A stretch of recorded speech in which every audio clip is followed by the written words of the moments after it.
Muito bem, esse é o nosso Orientes, falando hoje do medo da solidão na terceira idade. E nós já estamos aqui, os três fãs de carteirinha já da dona Valdomira. Ai, obrigada. Obrigada. Gente, ela está dando um show aqui fora do ar, sabe? Nos intervalos ela está nos animando aqui, né? Mas antes de falar com a dona Valdomira, eu quero falar com a Camila. Camila, um beijo, ela está assistindo o programa, Deus abençoe, obrigado, você está ligadinha aí. Dona Valdomira, a senhora estava contando para a gente das manias, que não gosta muito de dividir a casa, às vezes o idoso quer ter o seu cantinho para ele poder viver do jeitinho dele. Eu digo assim, a gente vai ficando, conforme a idade vai passando, então você vai tendo manias, né, doutor? Não manias, mas diferente dos mais jovens, né? Então, a liberdade na casa de um filho, por mais que você sinta que a casa é sua, que a minha filha fala, mãe, aqui a casa é da senhora.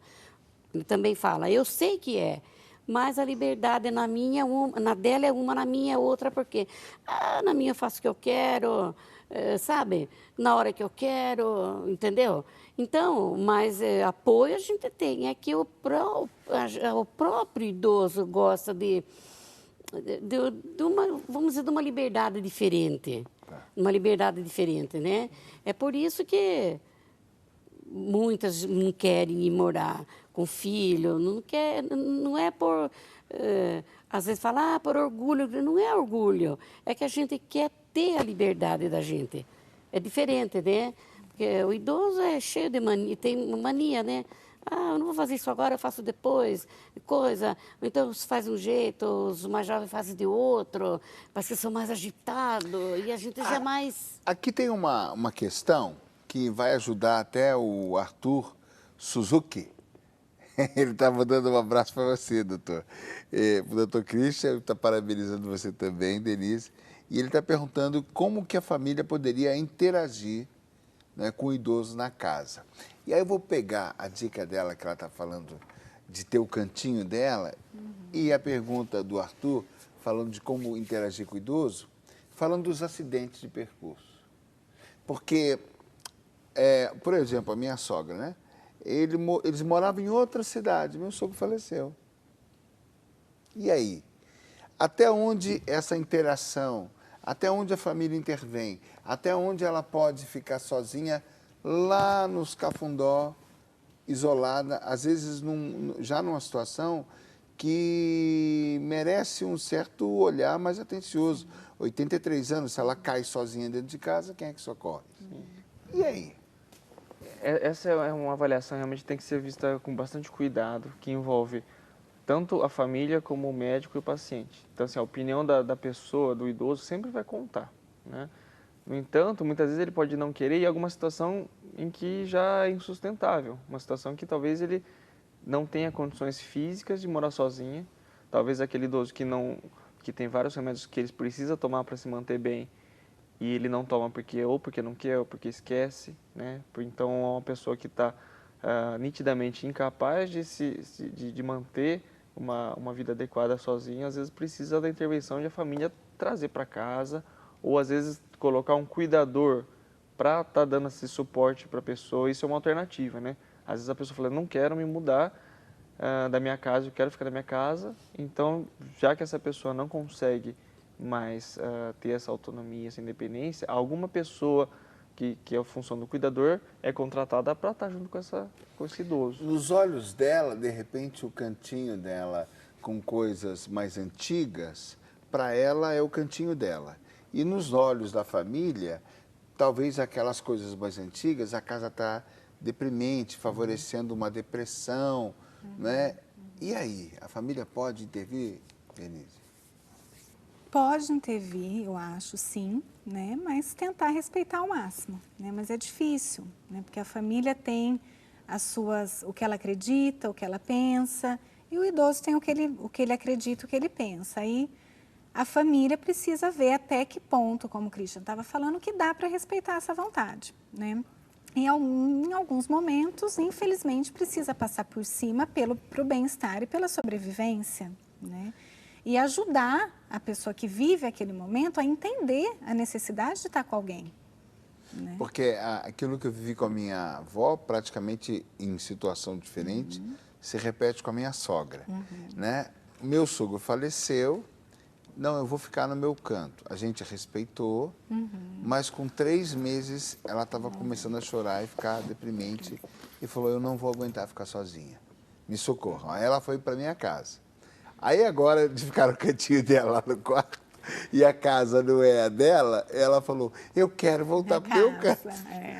Aí nós fomos de novo na cidade. Aí quando chegamos lá, entramos no apartamento vazio e ficamos olhando. Falei, como é que a senhora vai ficar aqui 4 horas de distância da gente, de todo mundo?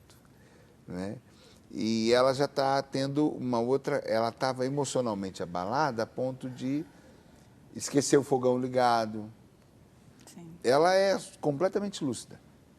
Mas talvez um momento assim difícil... A depressão causa um forte déficit de memória, atenção, mas volta. Orientação. A diferença da depressão e de um Alzheimer, por exemplo, é que na depressão volta.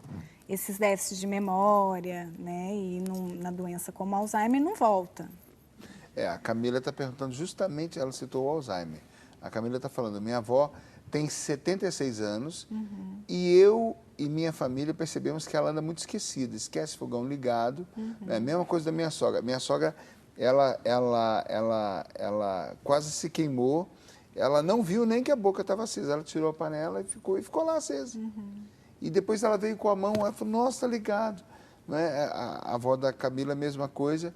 Aí ela está perguntando, esse esquecimento é necessariamente Alzheimer? Você já respondeu um tanto, mas... Christian. Então, a queixa de memória é uma queixa muito frequente. Então, existem 2 polos que a gente observa de opiniões. Tem a pessoa que já é idosa ou tem o pai que é idoso e que, por algum esquecimento, acha que é Alzheimer só porque vê na mídia muito se falar sobre Alzheimer, então qualquer esquecimento já fica apavorado achando que é doença de Alzheimer. E tem aquele outro lado que a pessoa que tem o esquecimento, que todo mundo que está em volta acha que isso é normal, isso é da idade, enfim, tem esses 2 polos. E no meio disso vai ter o quê? Gente que é normal, que está esquecendo mesmo, e isso pode ser compatível com qualquer pessoa, eu posso esquecer, você pode esquecer, e isso não significa doença. Ou pode ser um quadro de demência mesmo, que aí tem que ser diagnosticado e tratado. A doença mais comum, a causa mais comum de demência hoje em dia é Alzheimer, que é tão falado. Então, a avaliação médica e às vezes a avaliação até neuropsicológica é o que vai definir se aquele esquecimento é uma doença ou se aquele esquecimento é natural. E a identificação precoce desse diagnóstico vai fazer diferença para o tratamento. Christian, mas aí tem essa questão da atividade. Às vezes a pessoa é dona de casa, cuida das coisas, vai para a casa da filha, já não é a dona de casa, já não faz com frequência e eventualmente vem fazer alguma coisa que já não é hábito, já não está no foco, já está mais calminha no cantinho, fazendo menos. Não tem também essa questão de reativar, de novo tomar por hábito algumas coisas que foram ficando deixadas de lado? Sim, tem muita coisa que a gente deve estimular, né? A gente sempre orienta os familiares a tentar ao máximo tornar o idoso ativo nas mínimas coisas. Porque o que acontece na prática é que o idoso que vai tendo alguma limitação, alguma dificuldade nas suas atividades do dia a dia, ele acaba sendo ajudado pelo filho, pela filha, aqui de boa vontade. Então, não, vamos lá, deixa que eu pego para a senhora água na cozinha, deixa que eu fecho a sua blusa. Essa tentativa de ajudar o idoso em todos os momentos, às vezes pode ser mais maléfico do que benéfico, porque você deixa a pessoa, mexe com a autoestima, né? A pessoa fala assim, nossa, eu não consigo nem fechar a blusa sozinho. E eu deixo de ter esse estímulo, de eu querer fazer as coisas sozinho, eu tentar amarrar meu cadarço sozinho, eu tentar fazer... Ele aprende a ser dependente. Exato. Eu deixo de cozinhar. Acontece isso também. Sim, é uma dependência aprendida. Todo mundo faz tanto por ele que ele aprende a depender das pessoas. E o idoso, ele tem um pouco assim de dengo, Denise? Pode ter, né? Como qualquer outra fase. Depende da personalidade, depende da carência, né? Depende de como ele estabeleceu as relações afetivas ao longo da vida, né? Então, se ele vai usar um pouquinho o Mengo para receber... A dependência pode ser interessante. Exatamente. Né? Exatamente. Busca atenção dessa forma, pode, existe, não é raro. Né? Não é raro. O idoso, você não estava se referindo a mim, tá? Não, eu estava pulando aqui para não passar pela senhora. Agora melhorou, né? Melhorou agora, né? Agora é outra conversa.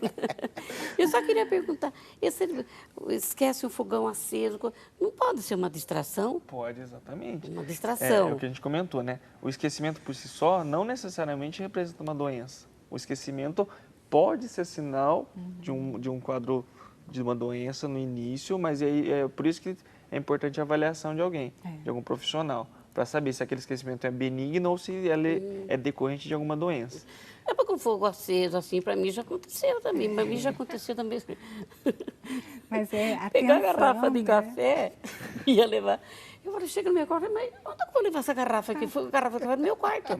Mas o meu, eu atribuo assim, a preocupação de fazer aquilo para depois eu começar a costura, começar a tarefa do dia. Por isso que eu falo, pode ser uma distração, né? É só a senhora pensar que jovem tem o mesmo tipo de problema. Não é só o idoso que tem. Então, a gente pode ter esquecimento. A distração é essa que todo mundo tem. Exato. Então, a gente pode esquecer coisas que, às vezes, é um recado em casa. Alguém ligou, eu não dei o recado pro meu pai. Ela falou, pô, você está esquecendo? Eu que tenho muito mais idade, eu não esqueço. Mas todo mundo esquece. Só que o que é doença que não é que tem que ser avaliado. Não é necessariamente então, uma doença, esquecer o né? café aceso não significa que tem um problema de memória. Mamãe, eu levei a garrafa de café no quarto. Eu falei, minha mãe, eu levo essa garrafa onde? Mas eu faço isso todo dia. Eu tiro o celular na hora de ir embora. Cadê o celular? Eu não sei onde está. Mas você não está na...